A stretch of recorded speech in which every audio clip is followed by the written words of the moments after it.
Hello and welcome to our show, The Awakening, here on WGSN-DB, the Going Bold and Going Solo Network. The information and opinions expressed on this show are just that, the opinions of the individual speaking based on their individual personal experience. They are not intended to diagnose and do not constitute professional advice or recommendations. Hello, my name is Tina Huggins, your divorce coach specialist, divorce consultant, restorative family mediator, and conflictual co-parenting coach. And thank you for joining us.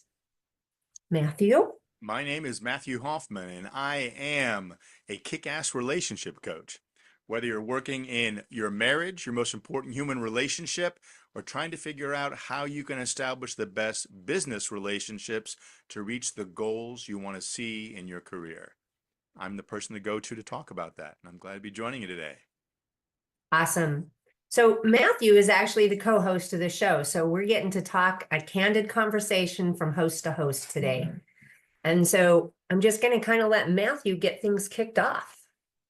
Sure. So one of the things, it's interesting, when we talk about relationships, Tina, and I'm sure you've seen it with a lot of your clients, I've seen it with mine, and both the marriage side and the business and executive, it's really like, what's the mindset relationship, people's mindset relative to what they're able to achieve in their life, and what are people doing for themselves? And it's not just your approach, but I think it's how well are you equipping yourself to be successful. So I'd love, Tina, the people that you've worked with, in divorce and conflict, what have you learned about what either works or doesn't work for people that, what are they not doing them for themselves that's leading to the demise of these relationships?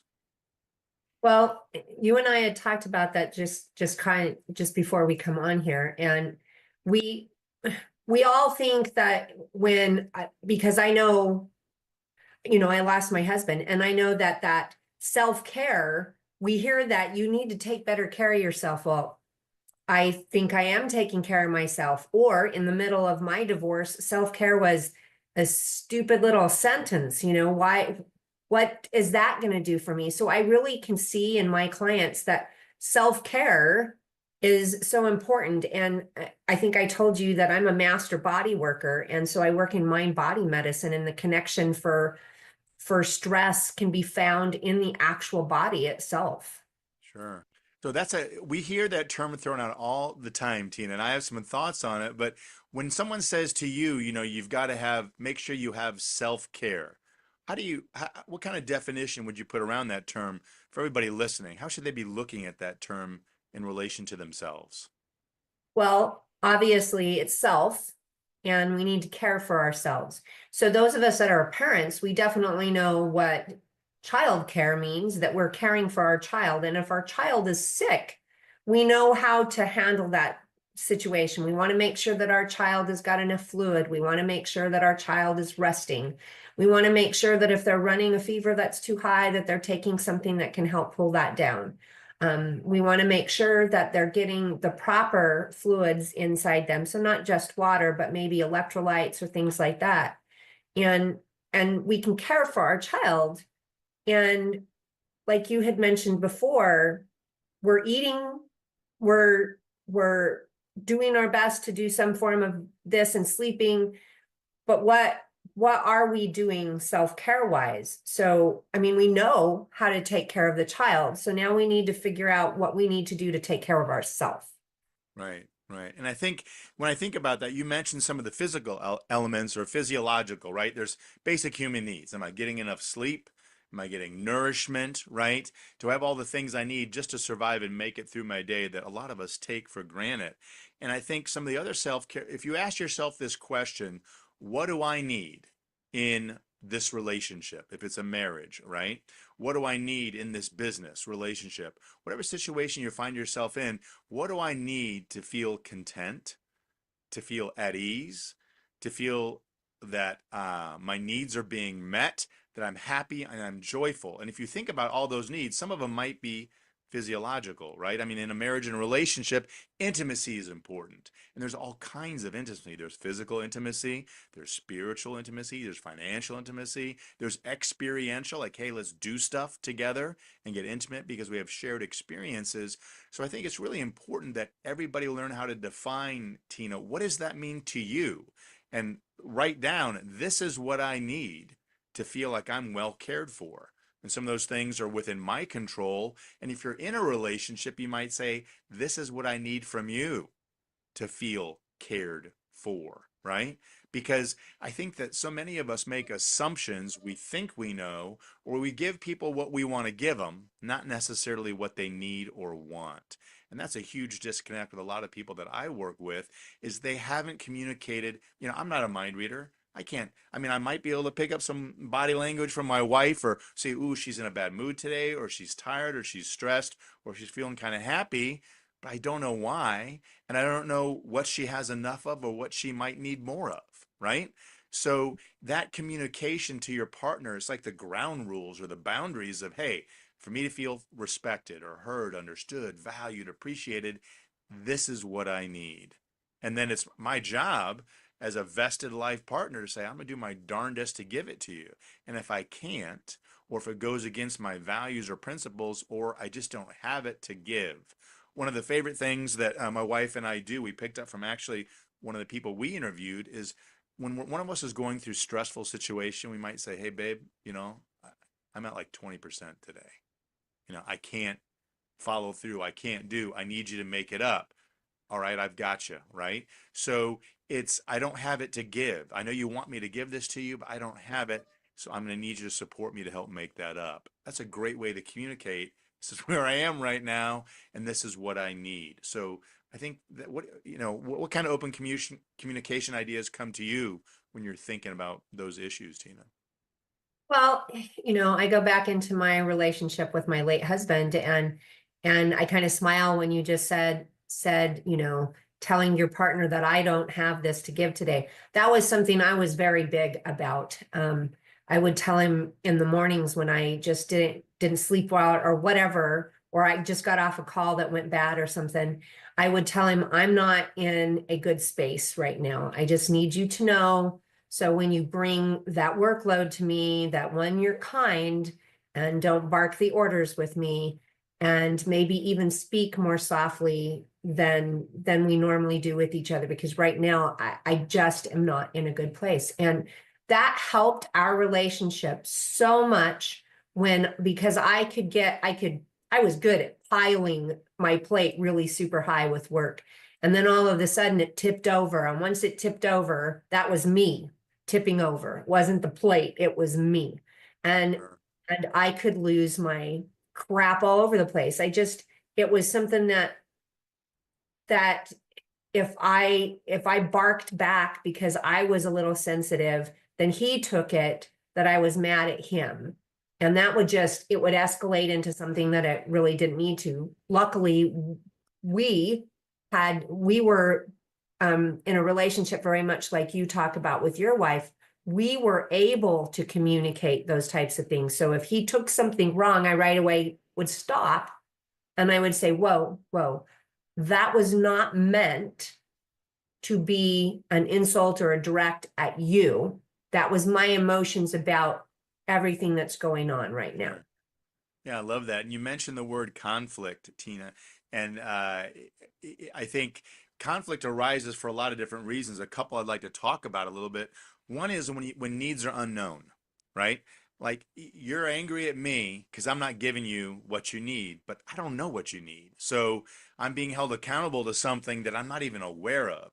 So a partner's abilities, whether you're in business or in an intimate relationship, to communicate what your needs are. Hey, I need. And it might be in the moment, or it might be in general for me to feel good and fly high. This is what I need. And then if you know the needs, the next point of conflict comes up. Well, you're not meeting my needs. My needs are going unmet. And you can only go so long with your needs being unmet and asking for them to be fulfilled when there's an issue in the relationship that if it doesn't get resolved, it's one of the things I see breaking people apart. And so I think how have you experienced that conflict that around those ideas of either people's needs not being unknown, or maybe your own experience about needs being unmet, and what can people do with that? Well, there's several different types of people that get divorced, and the type that you're talking about right now are just those people who have not communicated their needs to their partner. And I can go back into when I was much younger, and now we're going to talk about us women. But I think for us, a lot of times we think, oh, he should just get it. We've been together this long. He should just get it.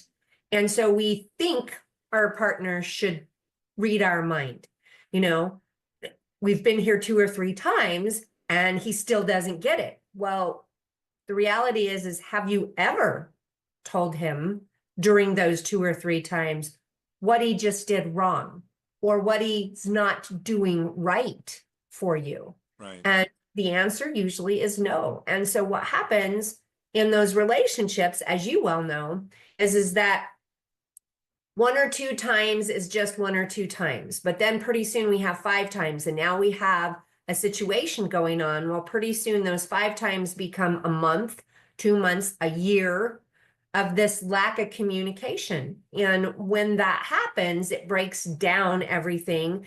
And then we think, and this may actually happen years down the road, but early on, we think that our partner is doing that on purpose to hurt us, Sure. when it doesn't have anything to do with us at all. It has to do with the guy that barked at him up the road because he hit his brakes to not run over a cat.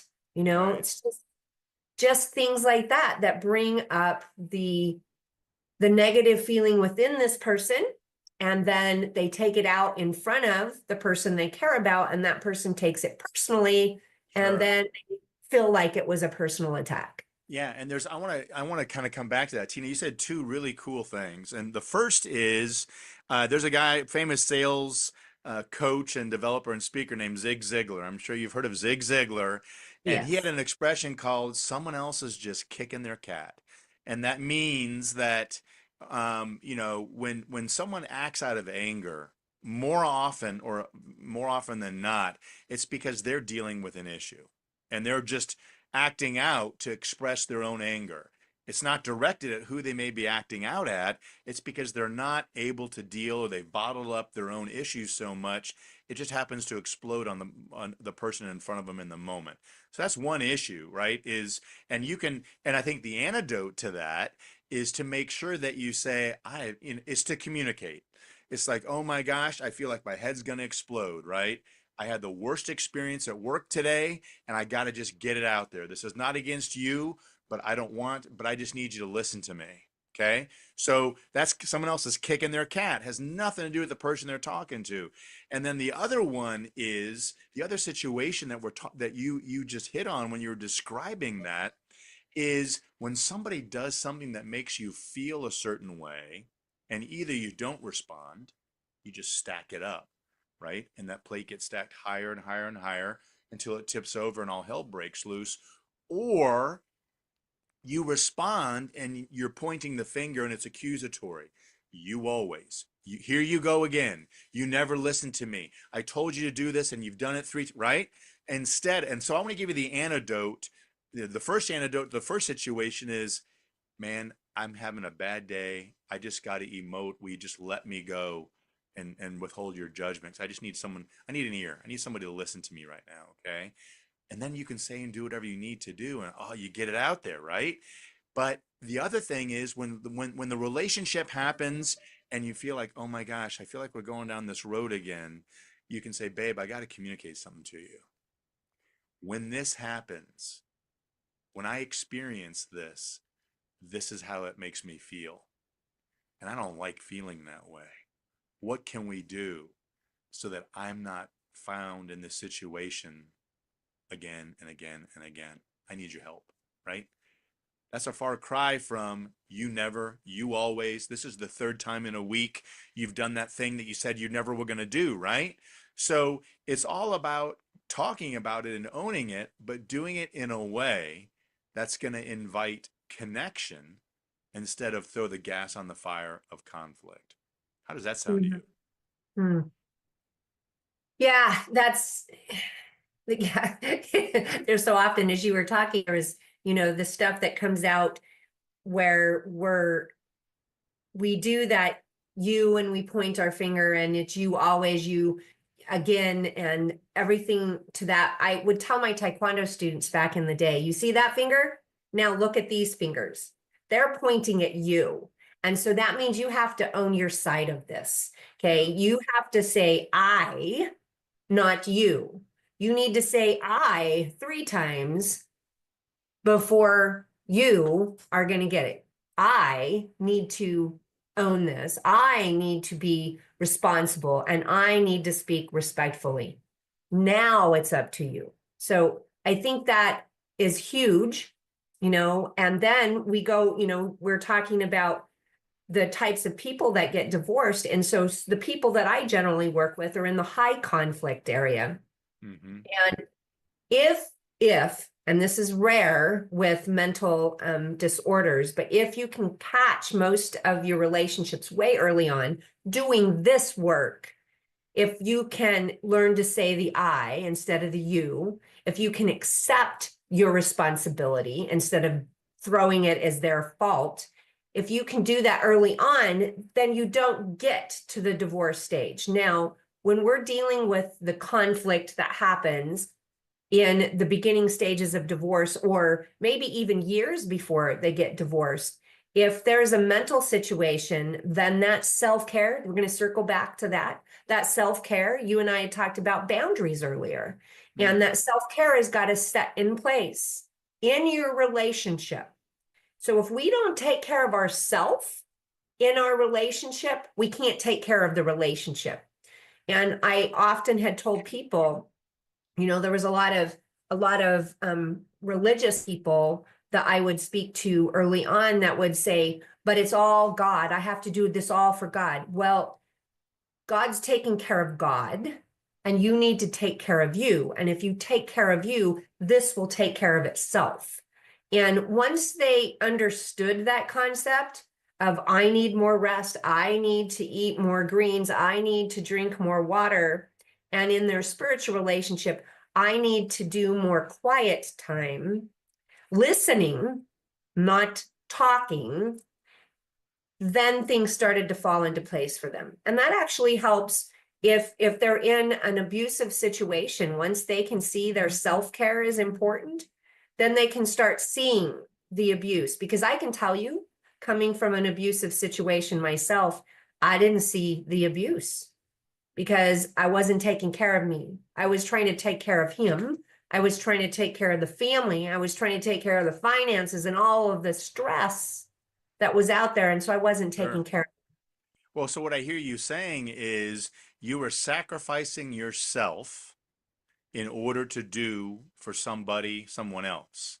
And often we're told or we're modeled when we're younger, depending on what our families were like, that that's what you do.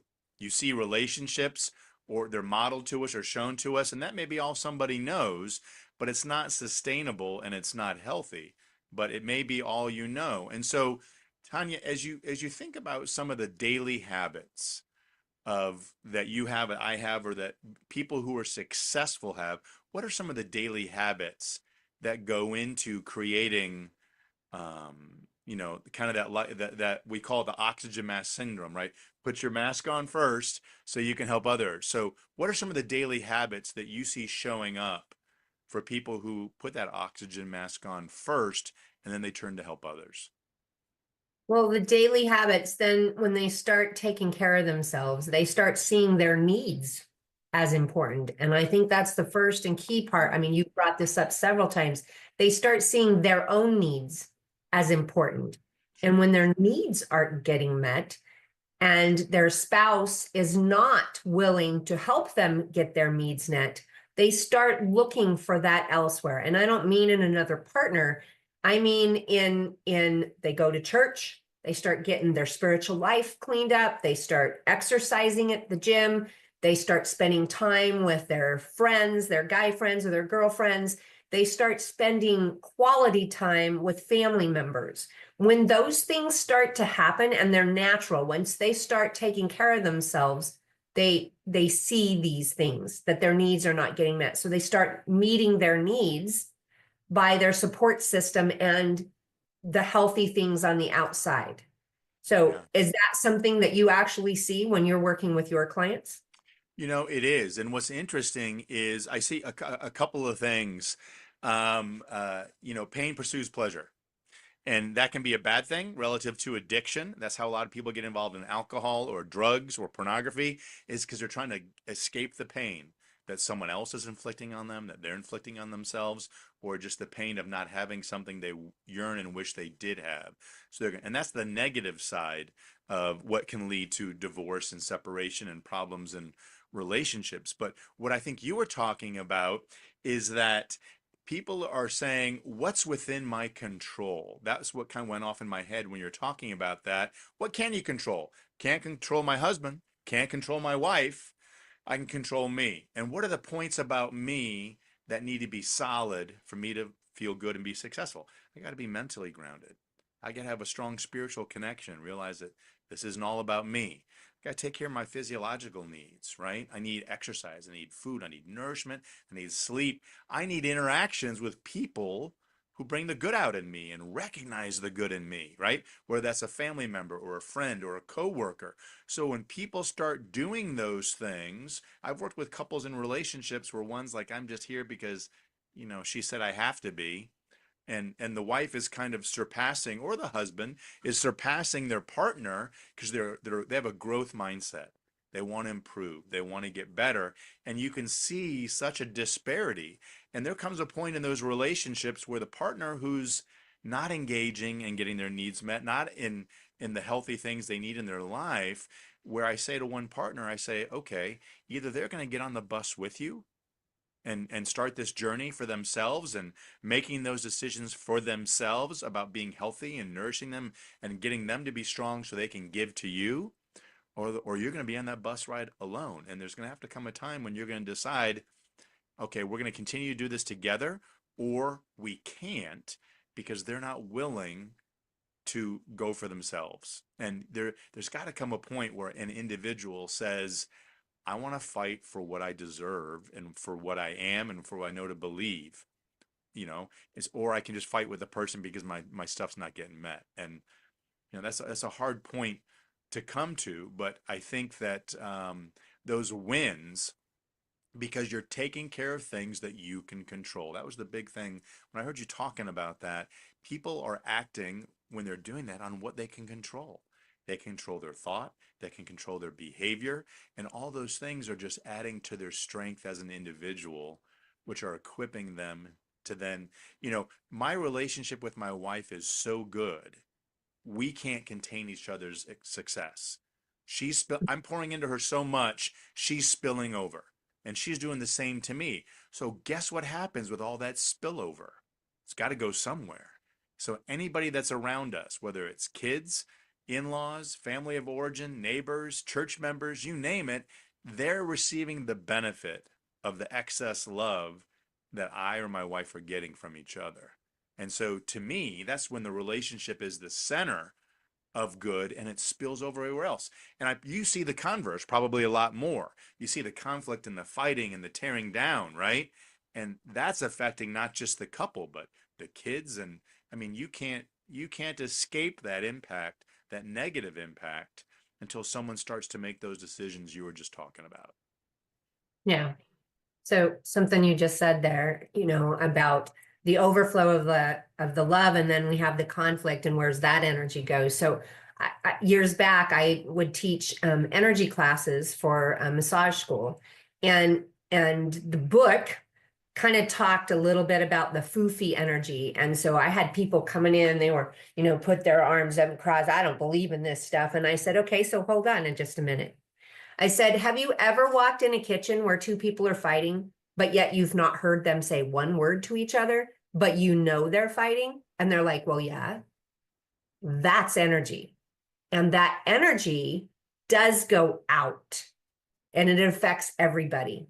It affects the children in that household. It affects the plants in the freaking household. I mean, that sounds stupid, but I've watched my own plants kind of fold in on themselves when our conflict was so bad in my marriage, specifically a Christmas cactus. And when that starts to happen to those children, their temperament changes, their grades change, their friendships change, the things they do change. My youngest son got involved in drugs, and it was our conflict and my pain, because he's very empathic. He could feel my pain and he just needed out. And so he got into a group of people that kind of made him feel like family again, and drugs ended up being part of that. And that is what is happening to these kids and everything. We've got to again, this is the self-care. We've got to take care of ourselves for that energy to start to, as you say, spill out. Now, it may not be the husband and the wife that their energy, because I can tell you, my late husband, I listened to how his kids talked to him and everything, and they loved their dad so much. He was their loving light in that family. He had more maternal energy than the mom did. And those kids looked to him for everything. And it doesn't matter whether you're the male or the female, but if you have that much love, and you can have it in this case for the kids, love for yourself, then it does spill over slightly. It can affect the spouse in a positive way, but in this case, in his case, it affected the kids in a positive way, where they wanted to go to work with him. They didn't want to stay home. They wanted him to take and pick them up from school. And if we can do that to ourselves and love ourselves enough and love our family members, our kids in this case, enough, then that positive energy can sustain us and keep our kids healthy. I couldn't keep myself healthy during the time that this was going on with my son. I was not in a good place. I didn't have any help. I didn't reach out for help. I was so afraid. My family didn't support me, and I was in a bad place, to the point, Matthew, that 6 months after I left him, I attempted suicide. And I thank Spirit enough to know that he decided I was going to drink a whole bottle of wine and make me sick on the wine enough to throw up the sleeping pills. And I look back over that and I think, God, how self-centered I was to only think of me and my pain.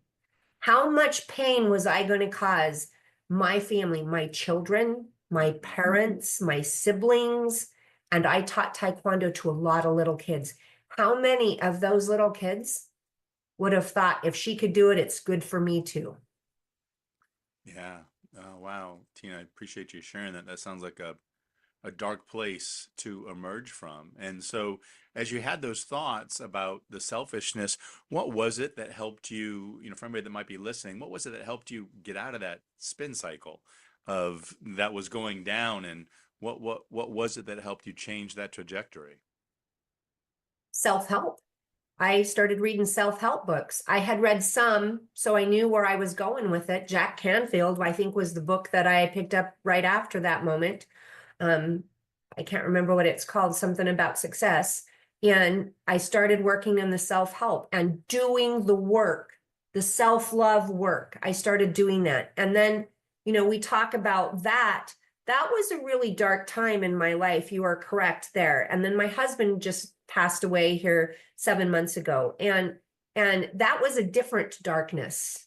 And I turned to alcohol as my crutch, as my drug to help take the pain away. I was alone, 100% alone for 5 months. I only had just a few people drop in. All my virtual family friends, you guys all checked in on me.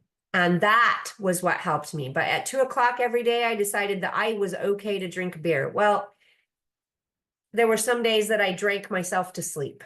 And when I look back over that with your question is, how did I get out of that? In this specific case, it was one step. Take one step forward, pack a box. Take another step forward, pack another box. Just get up. And every time you want to have that drink, get up.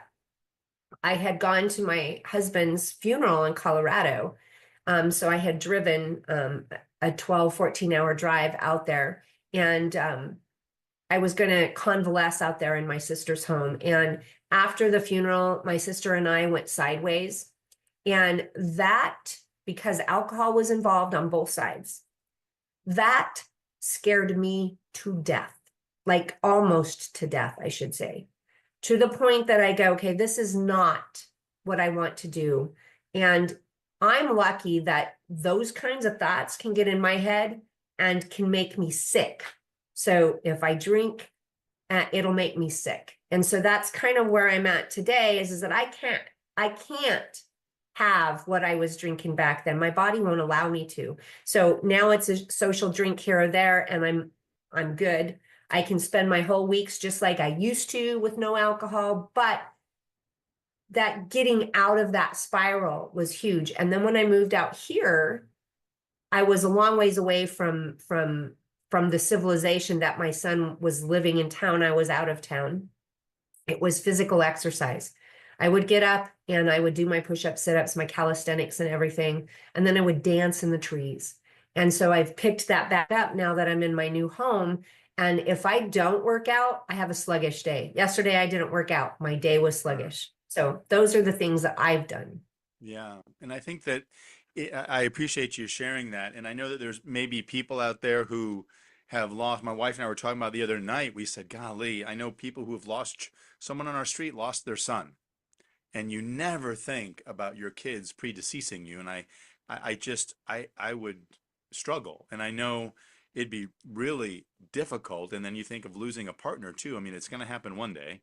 Either you go together or one goes before the other one. But dealing with that loss, and I think that you have to really, what I heard you saying is you kind of came back again to what are you going to do to help yourself? No one was rescuing you or coming in, and you had to figure some of those things out. And I think what I want to add on to that is those daily habits. I have some daily routines. I call it my morning meal, right? And my morning meal, I get up before everybody else in the house. It's me and the dogs. If it's cold out, the fireplace is on, right? I'm having that coffee. I have some prayer, study, and meditation time. Might do some journaling and some reading. And it really gives me a chance to center myself mentally and spiritually.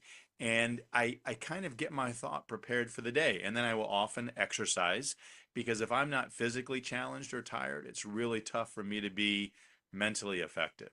And I call it head tired. When you've done nothing physically, but you've just been thinking and working all day and your head just hurts because you're tired of thinking, it's your body saying, you go do something. And so, the physical aspects of that for me have been life-changing as well. And they're habits that I want my grandkids not to be able to catch me, right? I want them to go, man, grandpa's too fast. I can't catch him. He's running away from me, at least for a little while until they get older, maybe.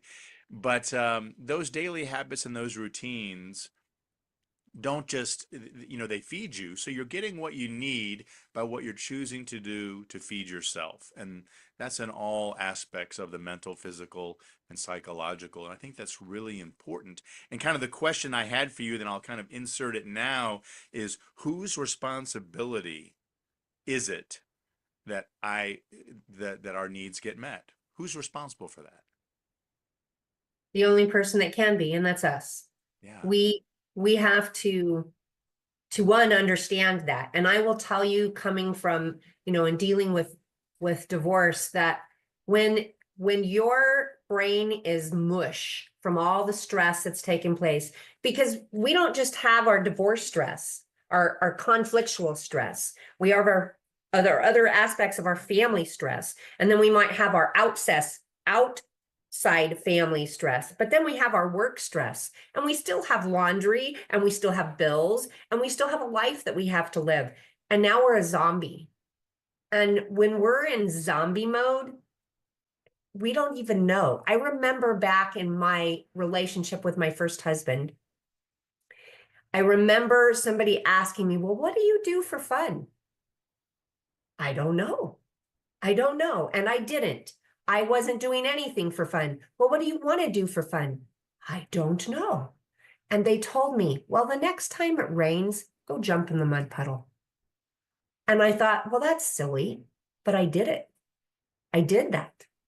And what it did for me is it made me remember that when we were children, there was none of that stress that we're dealing with now.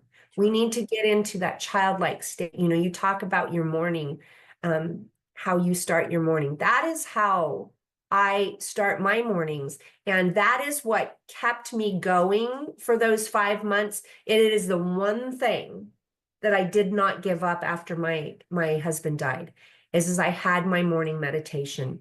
Back then, it looked way different than it does now, but I had an energy study I was doing, which is a spiritual reading and understanding, doing the work. There's chores that you have to do with it. And so I was doing that. I'm doing that now on a much deeper level. And then I spend time in the dark, in silence, and I just listen. I listen, I do a reading, and then I just sit and listen.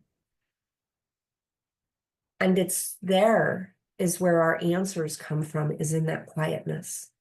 Yeah, I love that. I think somebody said when they were talking about prayer and what prayer is. They said prayer is listening for God to speak, not telling God what you think he needs to know. And it's that listening, really getting out of self, that we seem to learn a lot and create the space for those other answers, other answers to come. And I think one of the biggest issues around self-care and taking the time, there was a time in my relationship with my wife, I would schedule workouts as on my calendar so nothing else could be scheduled. And I was getting exercise. She said, "You don't understand. I don't have time to do that." And I lovingly said, "No, honey." I said, "You don't make the time to do that. You have it. You just choose to do other things that are of higher priority to you," which was usually service to others. Nothing wrong with service, but when service to others, children, school, church, becomes what you feel you have to do before taking care of yourself, like we spoke about earlier, then you're going to burn yourself out and you get sick, and you don't have, you have an empty well to draw from. So you're not going to be ladling out any cold water for anybody. And I think Mm-hmm. she had to learn in her own way. I couldn't make her do it. And there was some resentment there for a while, but we worked through it until she realized that she could make time for anything that was most important to her. And I think in relationships, it's about, you said you're right. It's our responsibility to take. I'm not responsible for making her happy. Her happiness is not. And people go, "Are you happy?" And I go, "Well, I'm content." And I say, happiness is an emotion, and it comes and goes with the wind in a second. And I said, it's nice to have that emotion, but I don't rely on that for fulfillment. I rely on being content, because I'm able to see things as they are and see the good and be content with where things are based on my understanding of what's real and what's important and what isn't. So I think in relationships, a lot of times they think I'm responsible for their happiness, or they say I don't make them happy. Well, it's not your job to make somebody happy. It's not the ATM where they, get to put their order in on the screen and, expect you to return it to them. And so I think that's a dance that a lot of people go through. And, I'm so unhappy. Nobody wants to be unhappy, but most of the time we're the ones that are in control of how we feel about what is, and that leads to that emotion.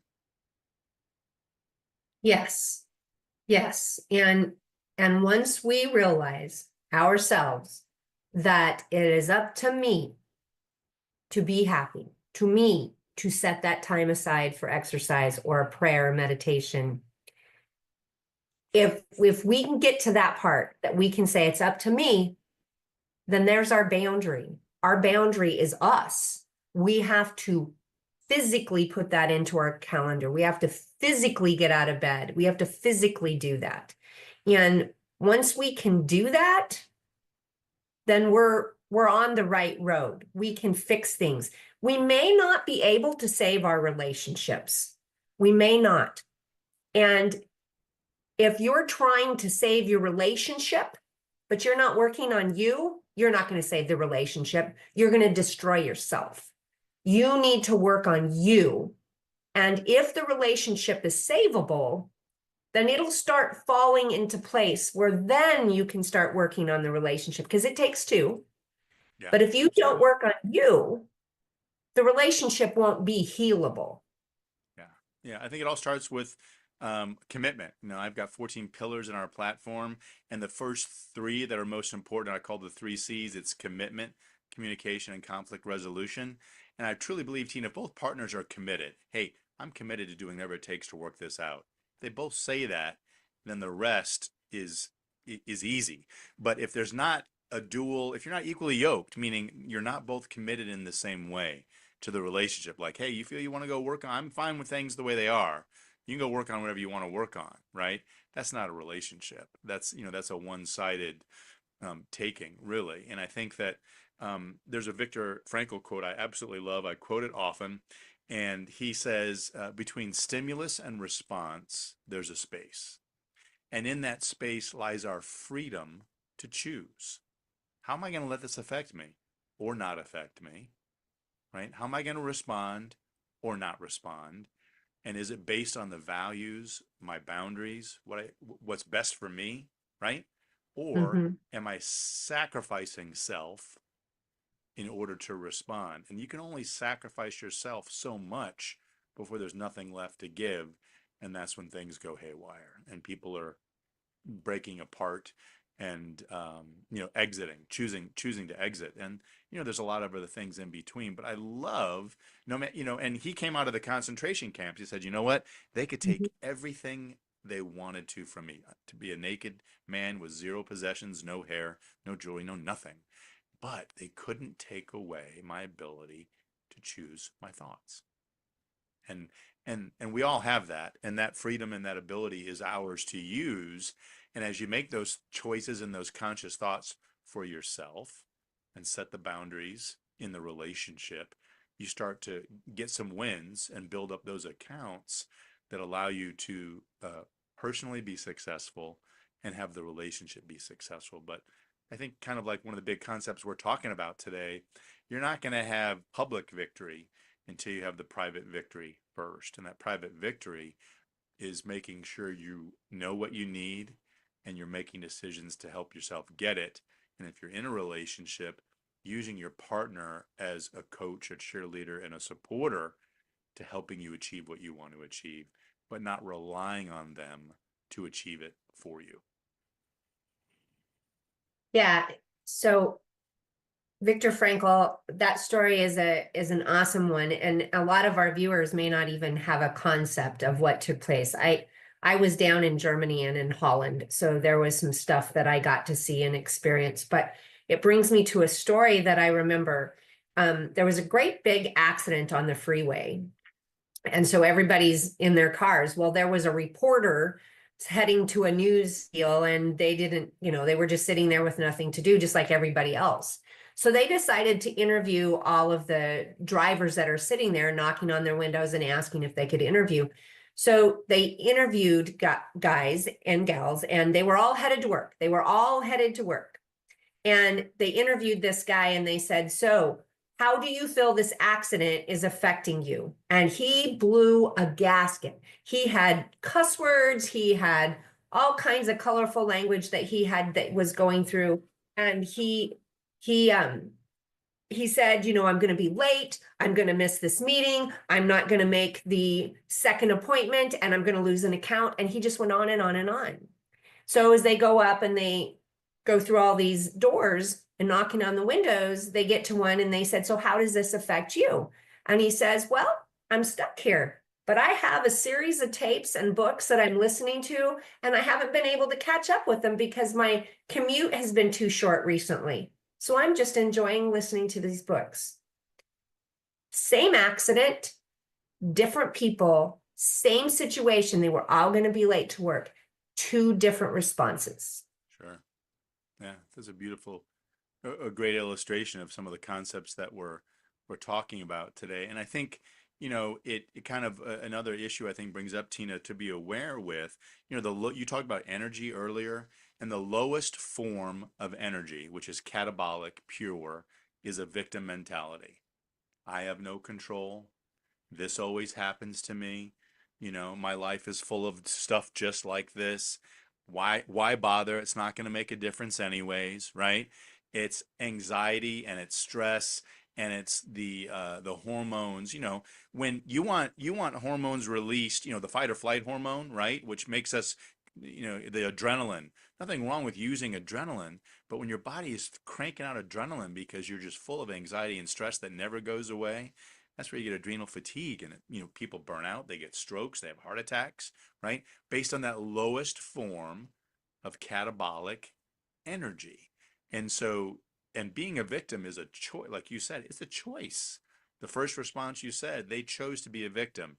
Oh my gosh, this external thing is going to affect me in this way. The other person said, this external thing's a blessing, and I'm going to milk it Right. for all it's worth. So what's healthiest for us is also most freeing for us in what we choose to think and do. And I think that's a great kind of summation, right? As we talk about self-care and relationships and the right kind of energy and the daily habits, and we get to create. We're the creators of our experience. And to the degree that we do that effectively and create the boundaries for ourselves, and when we're in committed relationships, bring those other people into them and make them aware of them, and they share that same thing with us, we're all just building a great big building together. And there's no tearing down. And we have a solid foundation because we're committed to ourselves, and we're building those other things on top of it. And that's where people thrive. And sometimes it's in a relationship, and sometimes it's directed to a different direction. Yes, yes.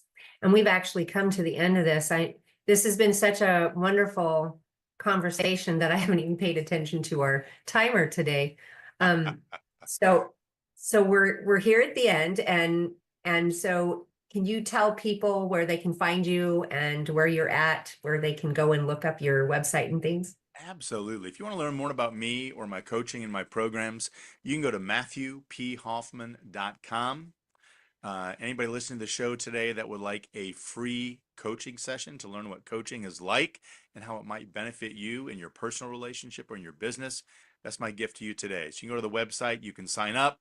You can find me on LinkedIn at Matthew P. Hoffman, Facebook at Matthew P. Hoffman, and I would love to connect with you and see what I do to help you get to where you want to be. Yes. And I can tell you, just being in his presence is a wonderful experience. So I'm so blessed to have him as a co-host to the show. So I'm a certified divorce coach, meaning that I'm trained in the complexities of divorce. And my late husband, my father, and myself all went through the conflict that we spoke about earlier. So not only do I know from my training, I also know from my personal experience, broken bones and the whole bit. I understand the divorce. I understand the conflict. You can find me or reach me at my email at coachtinalyn@gmail.com. That's coach, COACHTINALYNN@gmail.com. My website is Divorce Coach Specialist. You can find me on Facebook, and it's divorcecoachspecialist.com. Sorry, Facebook under Tina Lynn Huggins. That's HUGGINS. On LinkedIn under Tina Huggins. On Instagram under Divorce Coach Tina Lynn. On TikTok under Divorce Tina. And so, what is one thing you would like the viewers to know? The last little bit of advice, Matthew. I would encourage everybody to create their own morning meal. What are the daily traditions or nightly traditions that you can take that are going to feed your soul, feed your spirit, get your mindset correct, and get you mentally and physically prepared to be most effective in giving? Yes. And so my last bit of information is seek some help. It doesn't matter who that help is, but in most cases, professional help is a little bit better. If that's a therapist, if it is a coach, a relationship coach, an emotional coach, a financial coach, seek somebody that can help you move forward from where you're at Sitting and status quo is not going to get you where you need to go. The last thing I want you to know is that if you are involved, because we talk about conflict and abuse on this show, if you're involved in a serious situation right here, right now, please call 911 or in the UK, 999.